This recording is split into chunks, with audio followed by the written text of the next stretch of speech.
नमस्कार दोस्तों, आज हम पढ़ेंगे राष्ट्रपति का महाभियोग यानी अनुच्छेद 61 के बारे में पढ़ेंगे। हम लोग भारत के राष्ट्रपति को पढ़ रहे हैं और भारत के राष्ट्रपति को पढ़ने के लिए अनुच्छेद 52 से लेकर 62 तक हमें लगातार पढ़ना पड़ता है।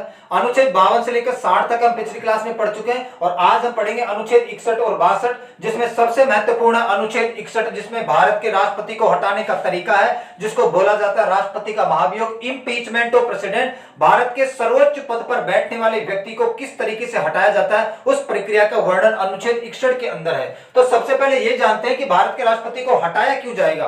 भारत के राष्ट्रपति को हटाने का एक कारण होना चाहिए और वो कारण है भारत के संविधान का उल्लंघन।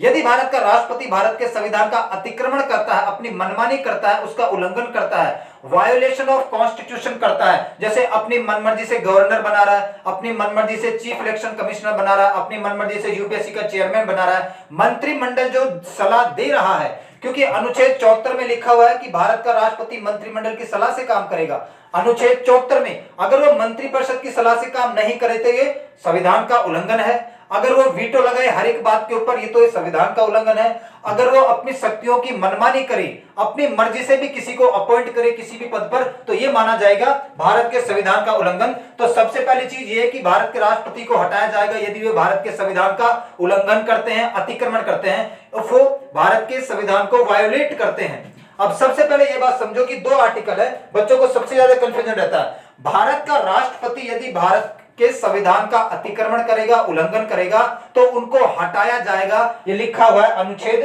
56B में। भारत का राष्ट्रपति यदि भारत के संविधान का अतिक्रमण करेगा, उल्लंघन करेगा, वायोलेशन करेगा, तो उसको हटाने की पावर देता है अनुच्छेद 56B। लेकिन तरीका कहां पर लिखा हुआ है? वो लिखा हुआ है अनुच्छेद 61 में। राष्ट्रपति को हटाने की प्रक्रिया, जिसको राष्ट्रपति का महाभियोग कहते हैं, जिसको इम्पीचमेंट ऑफ प्रेसिडेंट कहते हैं, वो प्रक्रिया 61 में लिखी हुई है। लेकिन राष्ट्रपति को हटाने की पावर किस अनुच्छेद के पास है? वो है 56B के पास, कि भारत का राष्ट्रपति आक्रमण करेगा तो हटाया जाएगा।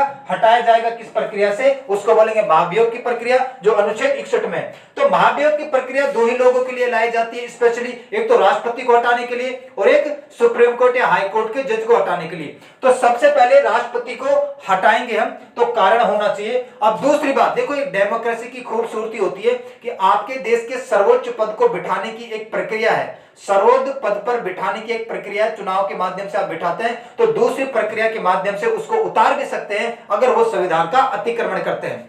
अब समझते हैं, सबसे पहले तो ऐसे नहीं हटाया जाता राष्ट्रपति को। राष्ट्रपति को हटाने का पूरा प्रोसेस है, वही प्रोसेस हम समझने वाले हैं। अनुच्छेद 61 में लिखा हुआ है प्रक्रिया का प्रावधान। सबसे पहले तो प्रस्ताव आता है, प्रपोजल आता है, और प्रस्ताव किस रूप में आता है? संकल्प के रूप में। ये जो सफेद वर्दी वाले हैं, ये प्रस्ताव लाते हैं और प्रस्ताव में कहते हैं कि हम ये संकल्प लेते हैं कि हम भारत राज्य के लिए ये करने जा रहे हैं। तो हमेशा प्रस्ताव संकल्प के रूप में आता है, प्रपोजल के रूप में आता है, और ये प्रस्ताव राष्ट्रपति को हटाने का दोनों सदनों में से किसी भी सदन में लाया जा सकता है। भारत के राष्ट्रपति को हटाने का प्रस्ताव लोकसभा में भी लाया जा सकता है, राज्यसभा में भी लाया जा सकता है। लेकिन लाया कैसे जाएगा?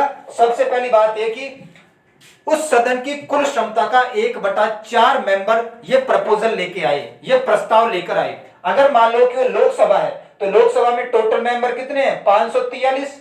543 का 1/4 मेंबर ये प्रस्ताव लेके आएंगे अगर लोकसभा में लाना चाहते हैं। और अगर राज्यसभा में लाना चाहते हैं तो राज्यसभा में टोटल मेंबर कितने हैं? 245। टोटल मेंबर का 1/4 सदस्य प्रपोजल लेके आए, तब माना जाएगा। ऐसे नहीं है 5 सांसद पीछे हाथ खड़े करके बोल रहे हैं कि हम राष्ट्रपति को हटाना चाहते हैं, नहीं, ऐसे नहीं हटता राष्ट्रपति। एक प्रक्रिया है, और वो प्रक्रिया ये है कि प्रस्ताव लाया जाएगा, किसी भी सदन में लाया जा सकता है, लोकसभा या राज्यसभा में। जिस भी सदन में लाया जाएगा उस सदन के सदस्यों का 1/4 लोग ये प्रस्ताव लेकर आए, सिग्नेचर करके बोले कि हम राष्ट्रपति को हटवाना चाहते हैं, हमें लगता है कि इन्होंने संविधान का वायोलेशन किया है, अतिक्रमण किया है।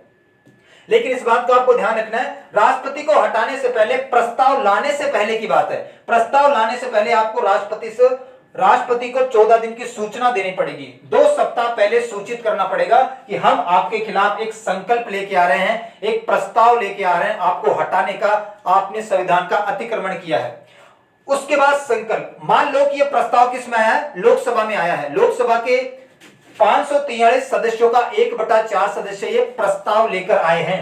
तो सबसे पहले लोकसभा में प्रस्ताव आया है, अभी 543 का 1/4 लोग ये प्रस्ताव लेके आए हैं, जितने भी है। अब यहां पर होगी वोटिंग।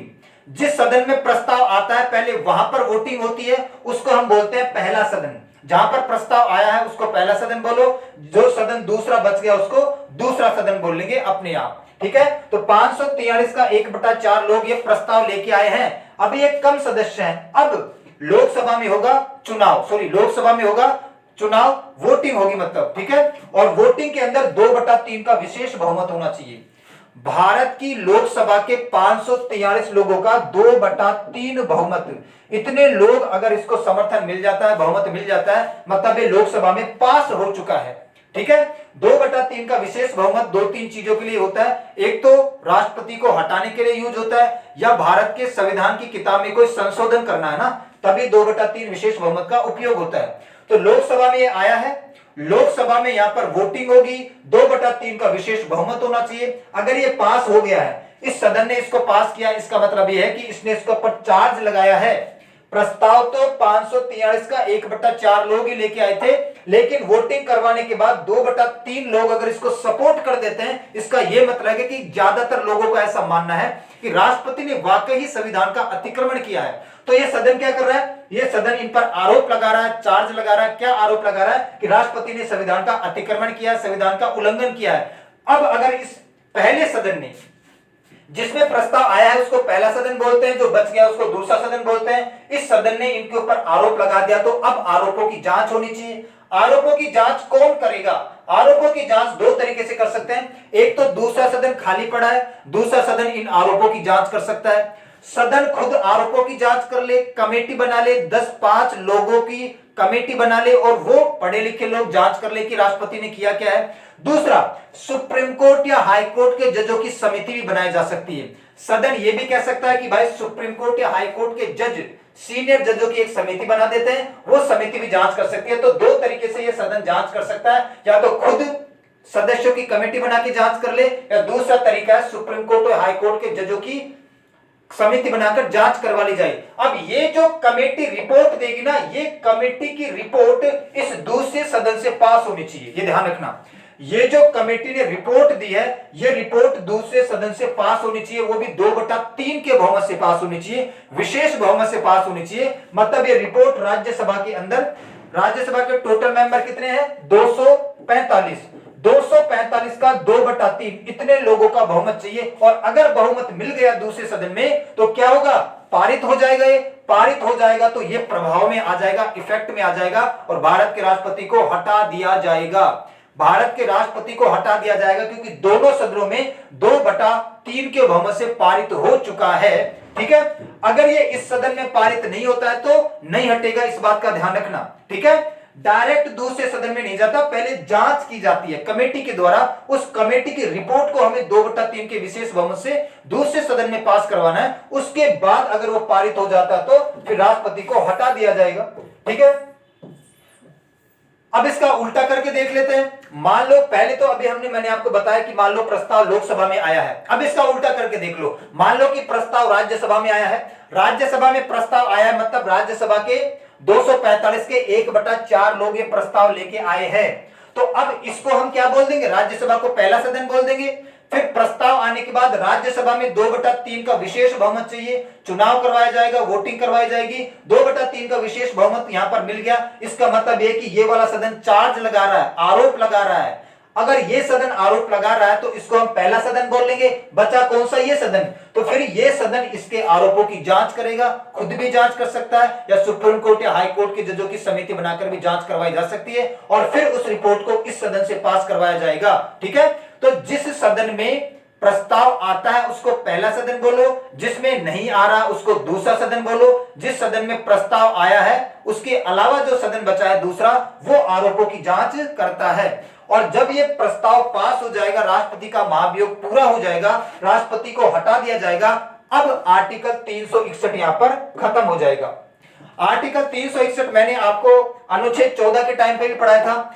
आर्टिकल 361 अनुच्छेद 361 के अंतर्गत भारत के राष्ट्रपति को और राज्यों के राज्यपाल को जब तक ये अपने पद पर है गिरफ्तार नहीं कर सकते, क्योंकि राष्ट्रपति के अंदर भारत राज्य की इज्जत समाई हुई है, ठीक है, और राज्यपाल के अंदर उस राज्य की इज्जत समाई हुई है। तो जब तक राष्ट्रपति और राज्यपाल पद पर है इनको गिरफ्तार नहीं किया जा सकता, ये अधिकार देता अनुच्छेद 61। तो महाभियोग प्रक्रिया के बाद जब इनको हटा दिया गया है, अब ये आर्टिकल फेल है, अब राष्ट्रपति को गिरफ्तार किया जा सकता है, ठीक है, और उनके ऊपर मुकदमा या कार्रवाई चलने वाली है।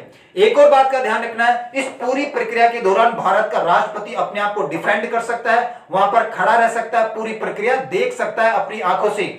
जब ये सारा का सारा प्रोसेस चल रहा है ना, तो संसद भवन में भारत का राष्ट्रपति इस पूरी प्रक्रिया को देख सकता है। ये प्रक्रिया कहां पर होती है? भारत की संसद के अंदर, पार्लियामेंट के अंदर ये प्रक्रिया होती है पूरी की पूरी, और इस दौरान भारत का राष्ट्रपति अपना प्रतिनिधित्व कर सकता है, ठीक है, पूरी प्रक्रिया के दौरान वो खड़ा रह सकता है। तो यही है भारत के राष्ट्रपति का महाभियोग। एक बार मैं संक्षिप्त कर देता हूं।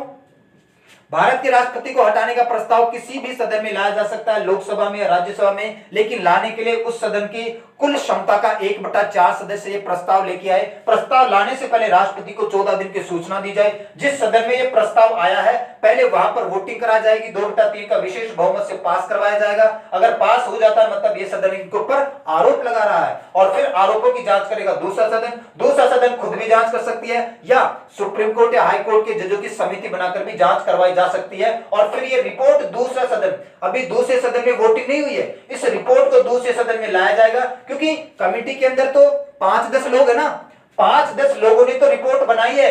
ये सदन इस रिपोर्ट को पढ़ेगा और वोट करेगा। ज्यादातर लोग जब इसका समर्थन कर देंगे, मतलब 2/3 के बहुमत से पास हो जाएगा, तब राष्ट्रपति को हटा दिया जाएगा। सिंपल प्रोसेस है, सिंपल प्रक्रिया है, ठीक है। अब इसके बाद आगे चलते हैं।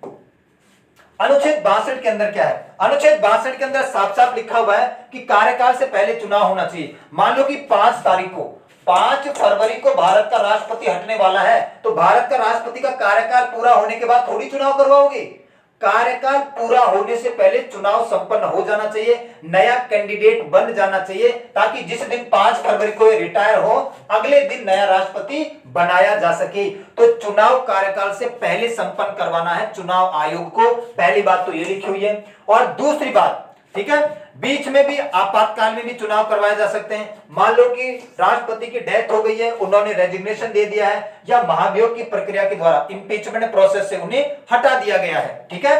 मृत्यु हो सकती है, त्याग पत्र दे सकते हैं। महाभियोग की प्रक्रिया के द्वारा अगर उनको बीच में ही कार्यकाल से पहले ही हटा दिया जाएगा, उस दौरान भी चुनाव करवाया जाएगा, लेकिन 6 महीने के अंदर अंदर चुनाव करवा दिया जाए, ये कहा गया है, ठीक है। विशेष परिस्थिति में अगर कुछ ऐसी कंडीशन हो जाती है तो राष्ट्रपति का चुनाव करवाया जाएगा अपने कार्यकाल से पहले ही। एक तो कार्यकाल होता है 5 साल, उस दौरान तो चुनाव होता है 5 साल में, लेकिन कार्यकाल से पहले भी करवाया जा सकता है, और 6 महीने के अंदर अंदर इस पोस्ट को भरा जाना चाहिए, यही कहा गया इस अनुच्छेद के अंदर। तो राष्ट्रपति को 52 से लेकर 62 तक पढ़ लिया आज हमने, ठीक है, इनको कंटिन्यू पढ़ा जाता है। अब इसके बाद हम राष्ट्रपति की शक्तियों के बारे में पढ़ेंगे, ठीक है। पावर ऑफ प्रेसिडेंट, बहुत सारी शक्तियां राष्ट्रपति के पास, अलग अलग अनुच्छेद में बारी बारी से आपको एक एक अनुच्छेद पढ़ाया जाएगा। आज के लिए इतना ही करते हैं, तब तक के लिए सभी को धन्यवाद।